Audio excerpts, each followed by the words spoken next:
മൂന്നാം സീറ്റ് വിഷയത്തിൽ ലീഗും കോൺഗ്രസും തമ്മിൽ നടത്തിയ ചർച്ച ഇന്നും തീരുമാനമാകാതെ പിരിഞ്ഞിരിക്കുകയാണ്.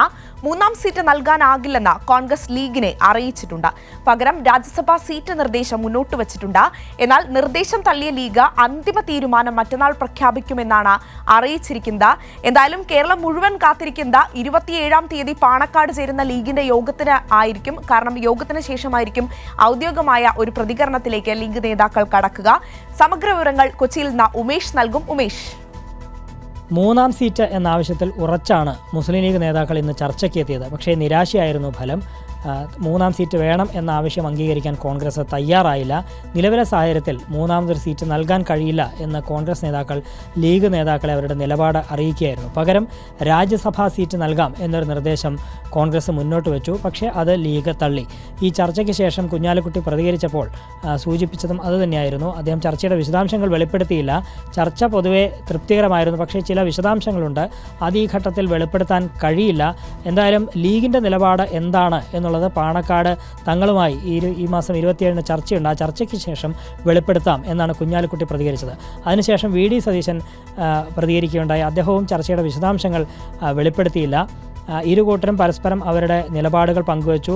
അവർക്ക് പറയാനുള്ളത് പരസ്പരം ഉൾക്കൊണ്ടു. ഇനി അന്തിമ തീരുമാനം 27-ന് പറയാം എന്നാണ് വി ഡി സതീശനും പറഞ്ഞത്. എന്നാൽ വ്യത്യസ്തമായ പ്രതികരണമായിരുന്നു KPCC അധ്യക്ഷൻ കെ സുധാകരൻ്റെ ഭാഗത്തു നിന്ന് വന്നത്. അദ്ദേഹം ചർച്ചയുടെ വിശദാംശങ്ങൾ വെളിപ്പെടുത്തുകയുണ്ടായി. അതായത് രാജ്യസഭാ സീറ്റ് നൽകാം എന്ന് മുസ്ലിം ലീഗിനെ അറിയിച്ചു എന്നാണ് കെ സുധാകരൻ പറഞ്ഞത്. പക്ഷേ ആ നിർദ്ദേശം ലീഗ് അംഗീകരിച്ചില്ല. അവർക്ക് പാണക്കാട് തങ്ങളുമായി കൂടിയാലോചിച്ച ശേഷം മാത്രമേ അക്കാര്യത്തിൽ അന്തിമ തീരുമാനം പറയാൻ കഴിയൂ എന്നുള്ളതായിരുന്നു അവർ പറഞ്ഞത്. അങ്ങനെ അവർ അന്തിമ തീരുമാനം പറഞ്ഞാൽ അത് AICC നേതൃത്വത്തെ അറിയിക്കും എന്നാണ് കെ സുധാകരൻ പറഞ്ഞത്. ചുരുക്കത്തിൽ ഇന്നത്തെ ഈ ഉഭയകക്ഷി ചർച്ച പരാജയമായിരുന്നു എന്ന് തന്നെ വേണം പറയാൻ. അതായത് ഏറെ പ്രതീക്ഷകളോടെ ലീഗ് വന്നെങ്കിലും ഇന്നും ഈ മൂന്നാം സീറ്റ് എന്ന ആവശ്യത്തിൽ അതിലൊരു അന്തിമ തീരുമാനം ഉണ്ടാക്കാൻ കഴിഞ്ഞിട്ടില്ല എന്നുള്ളതാണ് യാഥാർത്ഥ്യം. എല്ലാ തെരഞ്ഞെടുപ്പ് കാലത്തും ഇത്തരത്തിൽ മൂന്നാം സീറ്റ് എന്ന ആവശ്യം ലീഗ് ഉന്നയിക്കാറുണ്ട്. അപ്പോഴൊക്കെ ലീഗിനെ അനുനയിപ്പിച്ചുകൊണ്ട് രാജ്യസഭാ സീറ്റ് അടക്കമുള്ള വാഗ്ദാനങ്ങൾ നൽകി അനുനയിപ്പിക്കുകയാണ് പതിവ്.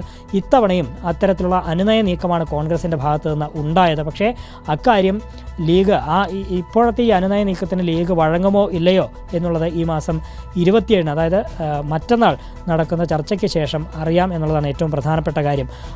അതിനു പുറമെ ഇന്നത്തെ ഈ ഉഭയകക്ഷി ചർച്ചയ്ക്ക് ശേഷം കോൺഗ്രസ് നേതാക്കൾ അവരുടെ ഭിന്നത പ്രകടമാക്കുന്നതിനും ഇന്നത്തെ ഈ ആലുവ പാലസ് സാക്ഷിയായി എന്നുള്ളതാണ്. അതായത് ഈ ചർച്ചയ്ക്ക് ശേഷം വിശദാംശങ്ങൾ വെളിപ്പെടുത്താൻ വി ഡി സതീശൻ തയ്യാറായിരുന്നില്ല. എന്ന് മാത്രമല്ല രാജ്യസഭാ സീറ്റ് നിർദ്ദേശം വെച്ചു എന്നൊക്കെയുള്ളത് തെറ്റായ വാർത്തകളാണ് എന്നാണ് വി ഡി സതീശൻ പറഞ്ഞത്. എന്നാൽ അതിനുശേഷം പ്രതികരിച്ച കെ സുധാകരൻ ഈ ചർച്ചയിലെ വിശദാംശങ്ങൾ ഓരോന്നായി വെളിപ്പെടുത്തുകയായിരുന്നു.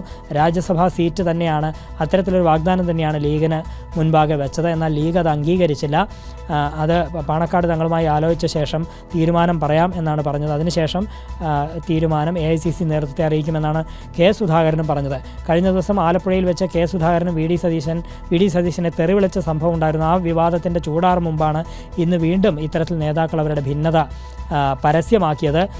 പുതുപ്പള്ളി ഉപതെരഞ്ഞെടുപ്പ് സമയത്തും ഇത്തരത്തിൽ വാർത്താ സമ്മേളനത്തിൽ സംസാരിക്കുന്നതിനെ ചൊല്ലി വി ഡി സതീശനും കെ സുധാകരനും പരസ്പരം ഏറ്റുമുട്ടിയിരുന്നു, കലഹിച്ചിരുന്നു. ഈ ഉഭയകക്ഷി ചർച്ചയ്ക്കിടയിൽ പോലും, അല്ലെങ്കിൽ ആ ചർച്ചയ്ക്ക് ശേഷവും ഇത്തരത്തിൽ കോൺഗ്രസ് നേതാക്കൾ പരസ്പരം ഏറ്റുമുട്ടുന്നത് ലീഗ് നേതാക്കൾക്കിടയിലും വലിയ നീരസം ഉണ്ടാക്കിയിട്ടുണ്ട്.